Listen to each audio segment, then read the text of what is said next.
Now, I think it's fair to say, isn't it, that polarised views on abortion, for or against, get most of the attention. And certainly in the case of the two guests we're about to hear from in the next few minutes, you would probably put them into that category. But actually, polls show time and again that most of us, those of us who aren't campaigning at one end or the other, most of us have quite mixed views on it, and movable views on the issue of abortion as well. We're neither doggedly against the law allowing it or comfortable necessarily with a totally relaxed approach to it. And a new bill that yesterday in the Commons succeeded in getting to the next stage of its reading, which, if successful, would allow abortion up to 28 weeks. It's currently up to 24 weeks with the usual provisions since 1967 of the signature of two doctors, two physicians. But if it's successful, this law would allow abortion up to 28 weeks. Some groups are saying even up to birth, some campaigners, for any reason, on demand, without permission from a doctor. And women could seek that abortion in many different ways. Is that the right legislation for women's reproductive freedom in the 21st century, or is it a liberty too far? 0345 6060 973, the number to call. You can text 84850 or tweet at LBC. Catherine O'Brien joins me, Head of Media and Policy at BPAS, British Pregnancy Advisory Service, and Anthony McCarthy, a Director at the Society for the Protection of Unborn Children, also known as SPUC. Good afternoon to both of you. Good afternoon.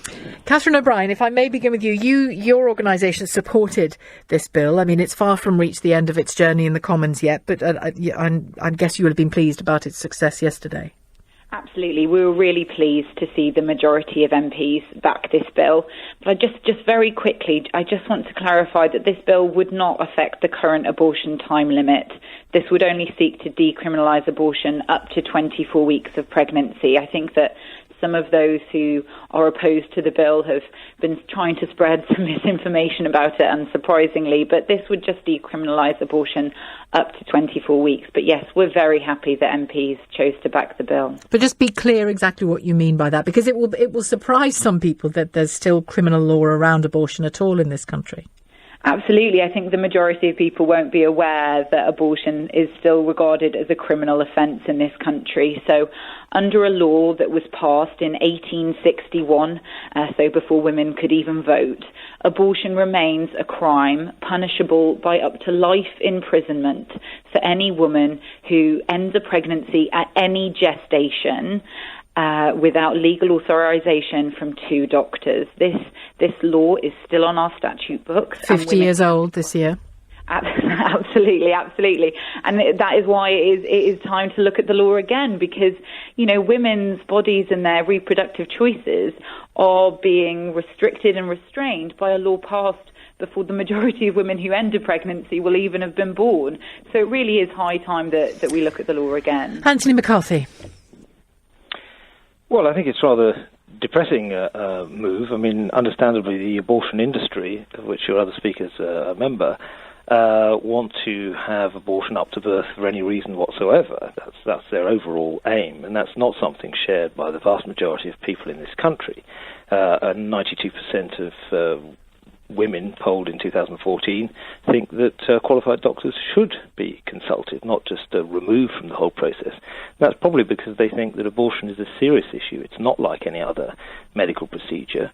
And yet groups such as BPAS, Mary Stopes, we know, betray women regularly. The Care Quality Commission has had to close down things. The Merseyside BPAS has sent 11 women to emergency surgery thanks to their botched jobs. It's very depressing that women are treated this way, and people just say, oh well, let's just make it even easier. Let's make it something that really has very little to do with medicine at all. Let me get Catherine to respond to a couple of those things. Catherine, on the question of BPAS and its support for ultimate aim to have abortion up to birth, respond to that. Look, this is about a bill that is looking to decriminalise abortion up to 24 weeks. And I think the issue here is that those opposed to the bill don't want to admit that they are supporting criminalising women who end a pregnancy. I think that's the real issue here. Should a woman who ends a pregnancy before 24 weeks face life imprisonment, because if not... But hang on. Yeah, I think, in a sense, you're both being a little disingenuous here, because a woman who has an abortion before 24 weeks does not face a life sentence in prison. There is a process by which that abortion can be accessed. I mean, you might not like some of the restrictions around that access, but it's disingenuous, Catherine, to say that a woman who seeks, and actually frightening to some people who might be listening, to say that she could face a life sentence in prison. No, absolutely. So don't. A woman who goes through legal clinics, absolutely, it's a legal service.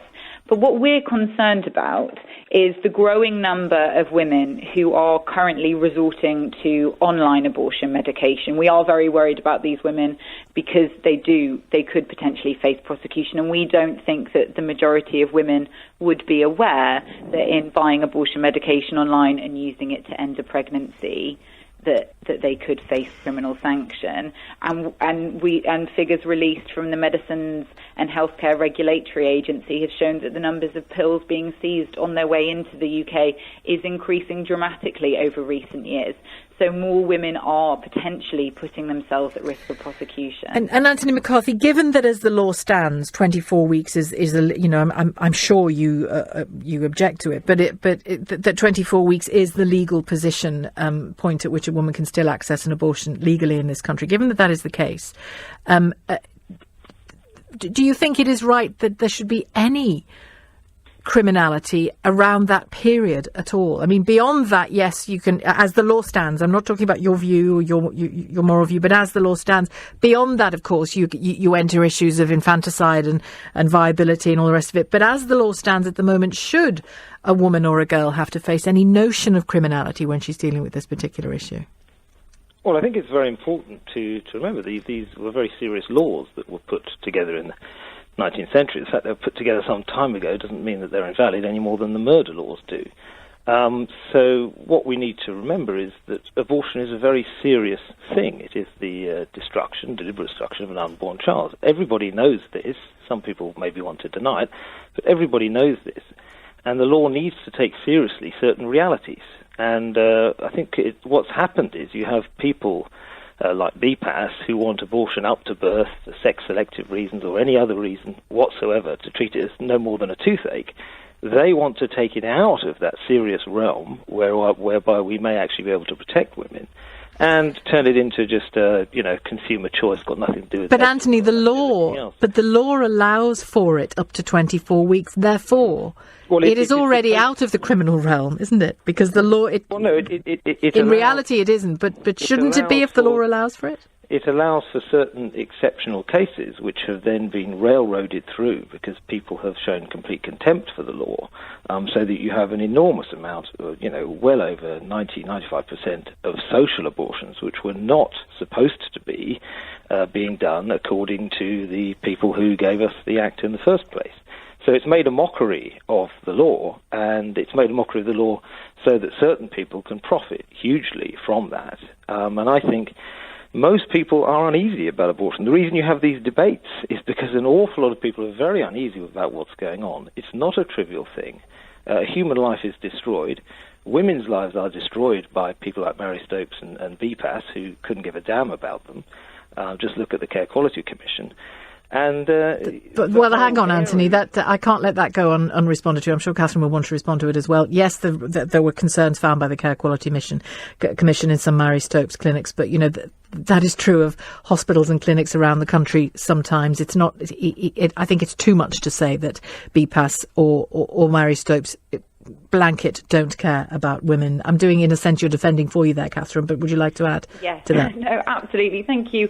I mean, our staff are trained professionals. They're trained medical professionals. They're doctors, they're nurses, they're midwives, they're counsellors. They absolutely care about women, and the idea that they do this for any other reason is just absurd, and it's really insulting to the staff that work at our clinics as well. But can I ask you, Anthony understandably has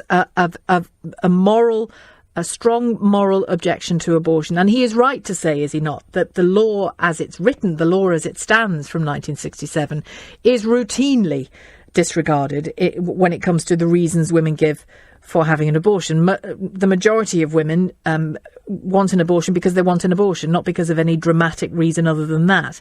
Is it time that organisations like yours were more honest about that, and that actually the moral question doesn't come into it for you, and you actually just want abortion on demand and no morality or ethical or criminal arguments around it at all?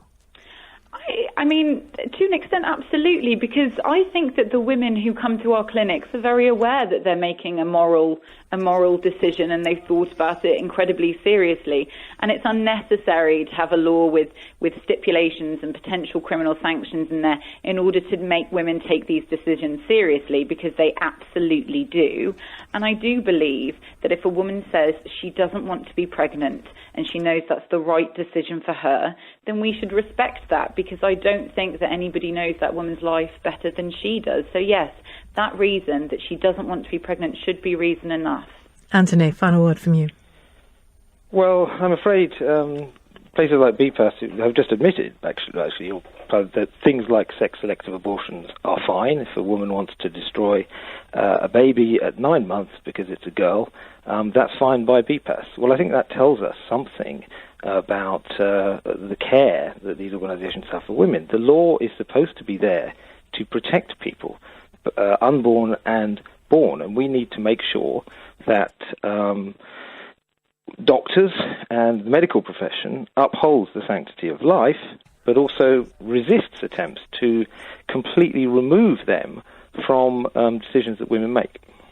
Thank you very much to both of you, and thanks for listening to one another as much as anything else. That was a really interesting discussion. Catherine O'Brien, Head of Media and Policy at BPAS, British Pregnancy Advisory Service, and thanks as well to Anthony McCarthy, Director at the Society for the Protection of Unborn